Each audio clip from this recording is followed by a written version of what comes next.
Akashvani presents Morning News.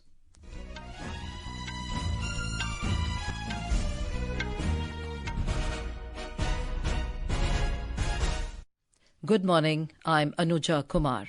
The headlines. Prime Minister Narendra Modi to inaugurate and lay foundation stone of multiple development projects in Delhi today.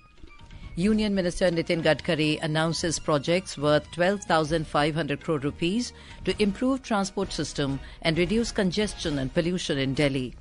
Telecom services strengthened for Maha Kumbh Mela 2025 in Prayagraj.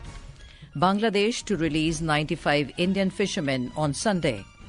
Fifth and final cricket test of Border-Gavaskar trophy between India and Australia begins at Sydney Cricket Ground.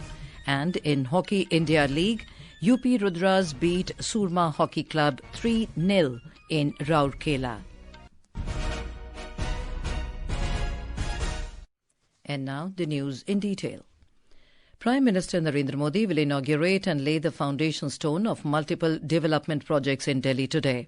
He will inaugurate around 1,700 newly constructed flats for the dwellers of JJ clusters and also hand over keys to eligible beneficiaries in Ashok Vihar in the national capital.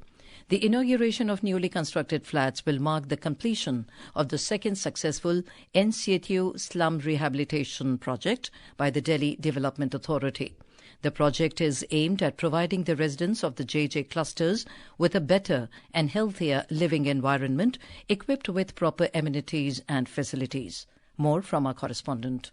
Prime Minister Modi will inaugurate two urban redevelopment projects, the World Trade Center at Nauroji Nagar and the General Pool Residential Accommodation Type 2 quarters at Sarojini Nagar. The World Trade Center has transformed the area by replacing over 600 dilapidated quarters with state-of-the-art commercial towers, offering around 34 lakh square feet of premium commercial space with advanced amenities. The GPRA quarters include 28 towers that house over 2,500 residential units. Besides, the Prime Minister will also inaugurate the Central Board of Secondary Education's integrated office complex at Dwarka, built at around 300 crore rupees. It includes offices, auditorium, advanced data center, among others. Suparna Sankhya, Akashvani News, Delhi. Prime Minister Modi will also lay the foundation stone of 3 new projects in Delhi University worth over 600 crore rupees. He will lay the foundation stone of Veer Savarkar College at Roshanpura in Najafgarh.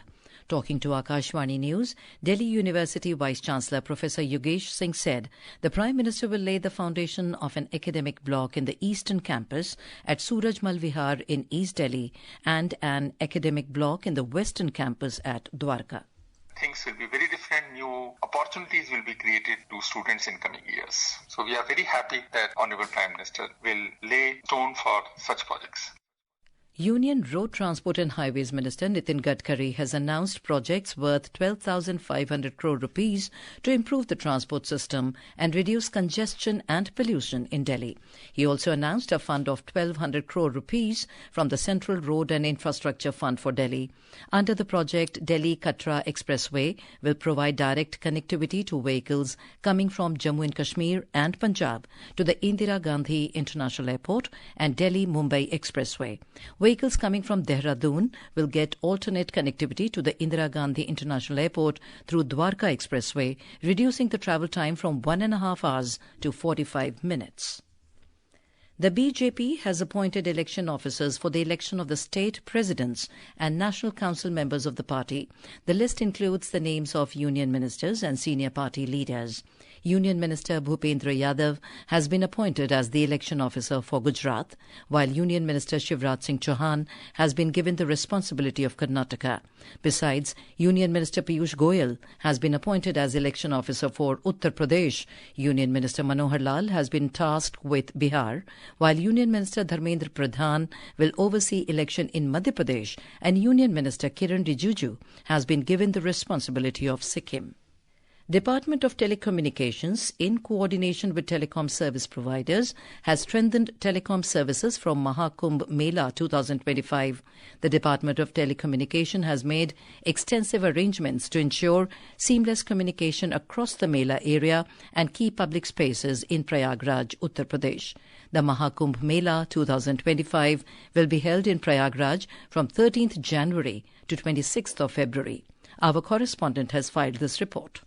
As the stage is set for the Mahakumbh Mela 2025, preparations are ramping up to ensure seamless connectivity for the millions of visitors expected. Telecom service providers are rolling out advanced technology and optimizing networks across Prayagraj to enhance connectivity and ensure uninterrupted service. 126 kilometers of optical fiber have been laid out throughout the city, while 328 new towers and 575 base transceiver stations have been installed. Telecom services are also being optimized at key public spaces, including major transport hubs, parking areas and highways leading in and out of the city. Pallavi Parmar, Akashvani News, Delhi. Union Minister Ashwini Vaishnav will visit Guwahati today to flag off, dedicate and inaugurate several projects in Assam. Assam Governor L.P. Acharya, Chief Minister Himanta Biswa Sarma, along with other dignitaries will accompany Mr. Vaishnav. We have more from our correspondent.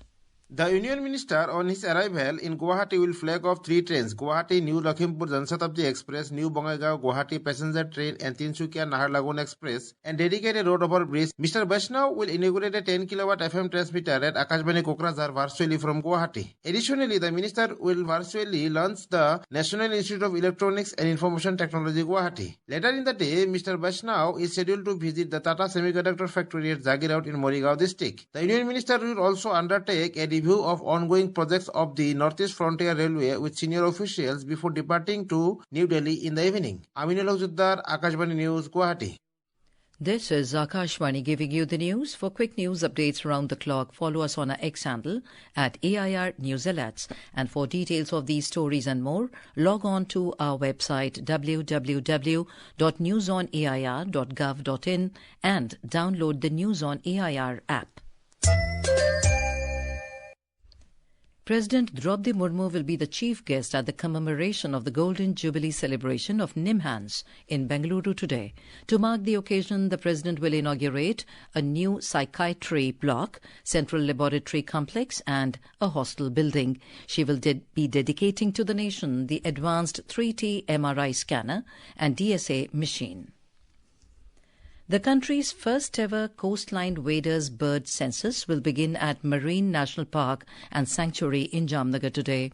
The 3-day census, which has been jointly organized by the Department of Forest and the Bird Conservation Society, will also host significant events focusing on counting waders and coastal bird species. We have a report.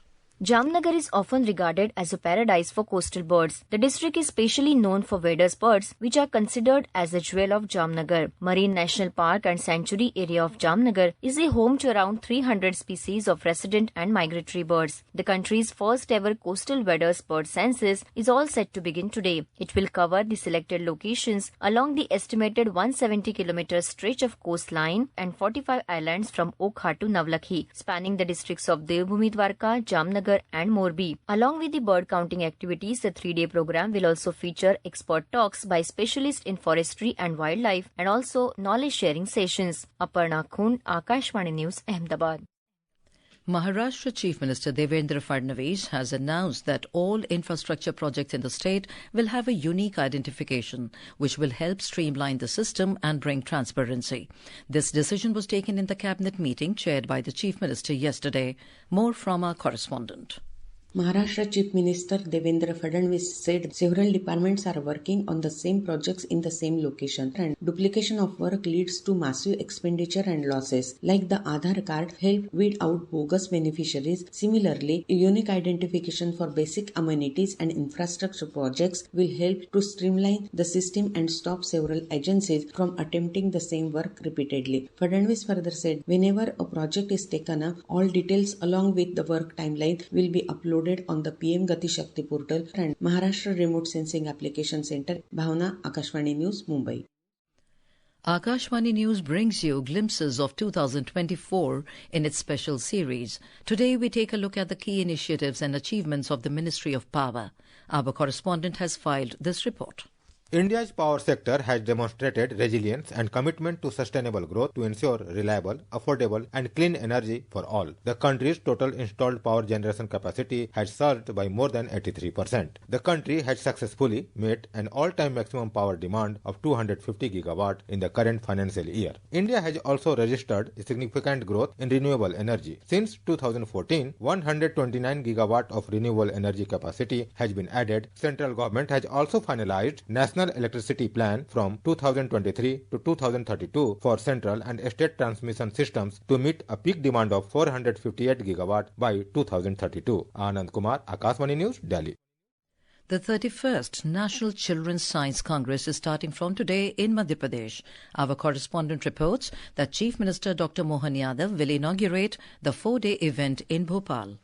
More than 700 child scientists and teachers from different states of the country are participating in this event. Apart from this, delegates from countries like Bahrain, United Arab Emirates, Kuwait, Oman and Saudi Arabia will also participate. The main theme of the National Children's Science Congress this year is Understanding the Ecosystem for Health and Well-being. This program will inspire children to develop scientific thinking and use innovation in solving the problems of society. The National Children's Science Congress is conducted by the Department of Science and Technology of Government of India. Sanjeev Sharma, Akashvani News, Bhopal.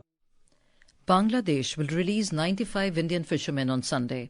Bangladesh Coast Guard will hand over them to the Indian Coast Guard. On the same day, 90 Bangladeshi fishermen will also be released as part of a mutual exchange and repatriation operation between the two countries. The mutual exchange of fishermen and their vessels has been worked out keeping in mind the humanitarian and livelihood concerns of fishing communities on both sides. On to sports. In Hockey India League, UP Rudras defeated Surma Hockey Club 3-0 in Rourkela yesterday evening, moving to the top of the table. We have more from our correspondent. UP Rudras secured comfortable 3-0 win over Surma Hockey Club in 7th match of Hockey India League at Rourkela. 3-0 से जीते हैं UP Rudras. सूरमा hockey club को एक तरफा हराया है और रोचक बात यह है कि 2 मैचेस में 1 गोल कंसीड किया है यूपी रुद्रास ने। With this win, UP joined Shagachikar Bengal Tigers at the top of the table with 6 points. Goals by Sudeep Chigmako in 2nd, Jobanpreet in 38th and Akashdeep at 58th minute have brought victory for UP Rudras. Jobanpreet Singh became player of the match. Easy नहीं था match, बहुत hard था match. Room से ये बोल के आकर जीतना है match. Today match between Tamil Nadu Dragons versus Vedanta Kalinga Lancers will be played at 8:15 p.m. You can listen to Daily Report on Hockey India League on Akashvani. This is Pratishtha Jain for Akashvani News. In cricket, India was 76 for 4 in their first innings against Australia in the 5th and final cricket test of the Border-Gavaskar Trophy in Sydney when reports last came in. Earlier, India won the toss and opted to bat first. And now, for a look at today's newspapers, it's over to Nina Arakel. Thank you, Anuja. The announcement of the prestigious sports awards by the ministry celebrating the outstanding achievements of 17 para-athletes in Paralympics has been noticed by all the dailies today. Paralympians sweep awards, writes the Indian Express. Travel industry expects a promising year 2025, citing heavy advance booking trends. The Economic Times notes travel bug takes a bigger bite. Centre amends prison rules across states to address caste-based discrimination, cites the Statesman. 2 sites shortlisted for Manmohan Memorial Family Will Take a Call is a headline in The Asian Age. And finally, much to the joy of lakhs of residents, commerce platform Blinkit has announced quick emergency healthcare services at doorstep. The Tribune states ambulance in 10 minutes. Blinkit starts pilot project in Gurugram. And with that, it's back to you, Anuja. Thank you, Nina. And now, before we end the bulletin, the headlines once again. Prime Minister Narendra Modi to inaugurate and lay foundation stone of multiple development projects in Delhi today. Union Minister Nitin Gadkari announces projects worth 12,500 crore rupees to improve transport system and reduce congestion and pollution in Delhi. Telecom services strengthened for Maha Kumbh Mela 2025 in Prayagraj. Bangladesh to release 95 Indian fishermen on Sunday. 5th and final cricket test of Border-Gavaskar Trophy between India and Australia begins at Sydney Cricket Ground. And in Hockey India League, UP Rudras beat Surma Hockey Club 3-0 in Rourkela. And with that, we end the morning news. Have a nice day.